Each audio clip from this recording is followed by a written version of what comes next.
आज हमें मालूम है कि संकट गहरा हुआ है। हम सरकार का पूरी तरह से साथ दे रहे हैं। ऐसा नहीं है कि हम विपक्ष के अंदर है तो हम हर चीज की आलोचना कर रहे हैं। आपने मेहनत किए है, कोशिश किए है, लेकिन जिस तरह के जो फैसले लिए जा रहे थे ऐसा लग रहा नहीं था कि ये मुल्क के अंदर लोकतंत्र है, बल्कि तानाशाही है कि 4 घंटे पहले आ जाओ, कह दो कि 4 घंटे के बाद देश बंद हो जाएगा और देश बंद कर दिया गया है। आज अगर यही हालत रही तो अध्यक्ष महोदय 30 सेकंड सिर्फ, आज यही हालत रहा तो देश इस मुल्क के वजीर आजम को देखकर यही कहेंगे कि आखिर हम बोले तो बोले क्या, करे तो करे क्या। वाह मोदी जी वाह।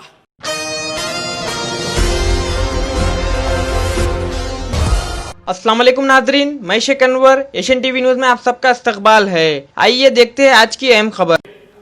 8 मई 2020 की वो सुबह मुझे आज भी याद है, जब सुबह सुबह मुझे फ़ोन आता है और ये जानकारी मिलती है कि 16 मजदूर जो मध्य प्रदेश जाना चाह रहे थे वो ट्रेन के नीचे आकर कुचल कर मर गए। मैं जब वहाँ पर उस जगह के ऊपर पहुँचा जहाँ पर ये मजदूरों की मौत हुई थी तो वहाँ पर पुलिस वाले थे। मैंने कहा कि कितने लोगों की मौत हुई है, ये बॉडीज़ कहाँ पर किस अस्पताल के अंदर ले जाया गया है। तो मुझे बताया गया है कि ये लाशें अभी भी वहीं पर पड़ी हुई है। लाशों का मतलब ये था कि छोटे छोटे गोश्त के टुकड़े वहाँ पर पुलिस वाले थैलों के अंदर भर रहे थे, ये हालत थी।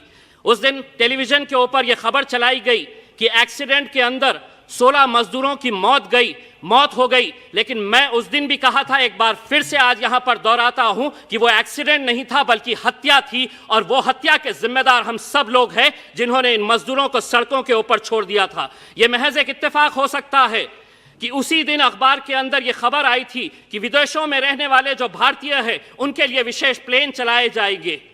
क्या ये मजदूरों को हमने मरने के लिए सड़कों के ऊपर इसलिए छोड़ दिया था कि इनकी याद हमें सिर्फ इलेक्शन के वक्त में आती है, और इनके लिए जो विदेशों के अंदर रहते हैं उनके लिए विशेष फ्लाइट्स का प्रबंधन किया गया था? अध्यक्ष महोदय, मैं मंत्री जी से पूछना चाहता हूं, आज 6 महीने के बाद क्या हिंदुस्तान का एक भी शहर ये दावा करके कह सकता है कि हमारे पास आज पूरे वेंटिलेटर्स है, हमारा मेडिकल इंफ्रास्ट्रक्चर पूरी तरह से सक्षम है?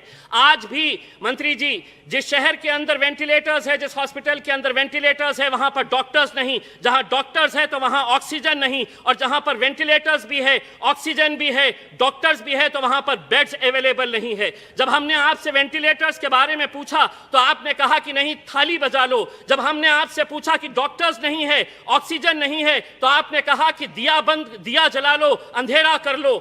आज जब जीडीपी इतना गिर गया है तो हम सरकार की तरफ से एक फरमान सुनना चाह रहे हैं कि कब आएंगे वजीर आजम और ये ऐलान करेंगे कि अब सड़कों पर निकलो, ढोल बजाओ और ये ऐलान करो कि उठ जीडीपी। जिस तरह हमने ये कहा था कि गो कोरोना के नाम के ऊपर हमने अपना मजाक पूरे मुल्क में नहीं बल्कि पूरी दुनिया के सामने ये किया था। आज चाइना के अंदर इस बीमारी का जन्म हुआ, इटली, ब्राजील, स्पेन के अंदर ये पली बड़ी, जैसे ही भारत के अंदर आई तो ये हिंदू और मुसलमान का शक्ल इख्तियार कर ली। बड़ा अफसोस होता है मंत्री जी हमें, जब इस सदन के अंदर बैठे हुए एक सांसद ये कहते हैं कि ये बीमारी इस देश के अंदर फैली तो तबलीगी जमात की वजह से फैली। अगर कसूरवार कोई था तो उसके ऊपर आपकी सरकार है, आप लीजिए उसके ऊपर कार्रवाई। लेकिन इस तरह ऐसे मौके के ऊपर जब लोगों की जाने जा रही थी उस वक्त हम हिंदू मुसलमान कर रहे थे। सारे टेलीविजन चैनल के ऊपर यह दिखाया जा रहा था कि यह बीमारी हिंदुस्तान के अंदर फैली है तो एक तबलीगी जमात की वजह से फैली है।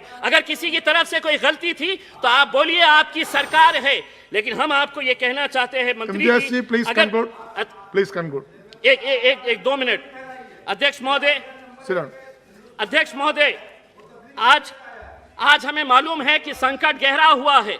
हम सरकार का पूरी तरह से साथ दे रहे हैं। ऐसा नहीं है कि हम विपक्ष के अंदर है तो हम हर चीज की आलोचना कर रहे हैं। आपने मेहनत किए है, कोशिश किए है, लेकिन जिस तरह के जो फैसले लिए जा रहे थे ऐसा लग रहा नहीं था कि ये मुल्क के अंदर लोकतंत्र है, बल्कि तानाशाही है कि 4 घंटे पहले आ जाओ, कह दो कि 4 घंटे के बाद देश बंद हो जाएगा और देश बंद कर दिया गया है। आज अगर यही हालत रही तो अध्यक्ष महोदय 30 सेकंड सिर्फ, आज यही हालत रहा तो देश इस मुल्क के वजीर आजम को देखकर यही कहेंगे कि आखिर हम बोले तो बोले क्या, करे तो करे क्या। वाह मोदी जी वाह।